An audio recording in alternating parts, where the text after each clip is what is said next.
Current থাকুক আর নাই থাকুক, কেকের অর্ডার থাকলে তো আমি কেকের ভিডিও বানাবোই, আর সেটা কিন্তু তোমাদের সাথে শেয়ারও করব।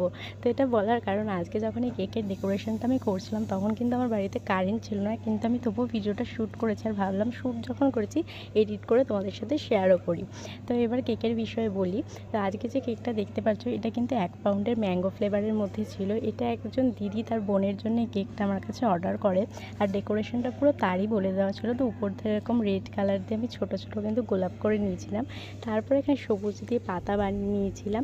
তারপরে উপর থেকে কিন্তু আমি এখানে কিছু ইয়েলো পালস বল আর সিলভার পালস বল ইউজ করেছিলাম। এই পালস বলগুলো কিন্তু এডিবেল, মানে খেতে পারবে তোমরা।